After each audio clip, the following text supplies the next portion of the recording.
Bonjour chers amis auditeurs, voici la chronique des juristes pour l'enfance et le droit dans tout ça, présentée aujourd'hui par Mathieu Le Tourneur. Cette semaine, la déclaration de Casablanca pour l'abolition universelle de la gestation pour autrui a déposé 9 plaintes pénales contre un agent d'une société américaine de gestation pour autrui, la Fertility Center of Las Vegas. Ces plaintes ont été déposées dans toute la France, à Angoulême, Toulouse, Montpellier, Marseille, Nice, Lyon, Clermont-Ferrand, Paris et Lille, dans tous les lieux où cet agent a prévu de rencontrer des futurs commanditaires d'enfants. L'objectif de ces rencontres, annoncées publiquement sur les réseaux sociaux, est justement de proposer des prestations commerciales de GPA à des personnes résidentes en France.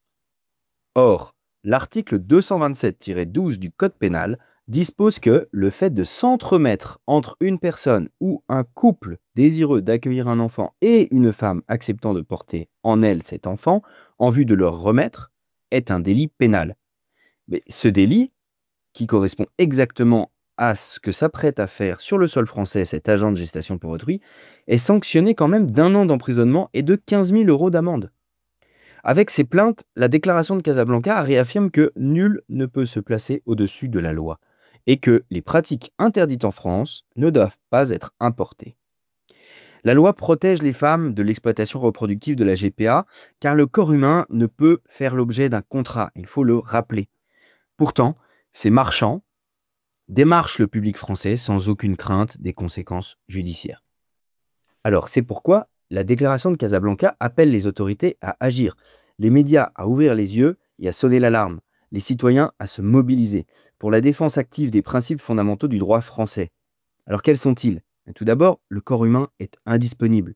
Il ne peut faire l'objet d'un contrat, car cela serait contraire à la dignité inhérente de chaque être humain. Deuxièmement, la filiation d'un enfant ne se négocie pas par contrat. Cela doit échapper à la volonté humaine parfois démiurgique. Troisième point, l'enfant n'est pas un objet de transaction. Il n'est pas objet de droit, il est un sujet de droit.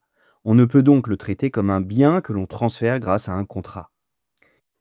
Après notre victoire contre le salon Wish for a Baby, qui ne se tiendra pas sur le territoire français cette année, la déclaration de Casablanca, elle, souhaite contraindre les autorités à agir également contre les initiatives individuelles de ces nouveaux marchands de chair qui veulent réduire à l'état d'esclaves les femmes et les enfants.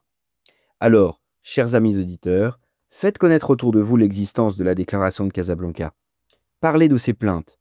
La GPA doit cesser d'être glamourisée, d'être glorifiée, car elle porte atteinte aux enfants, aux femmes, mais également par ricochet à toute la société. À la semaine prochaine!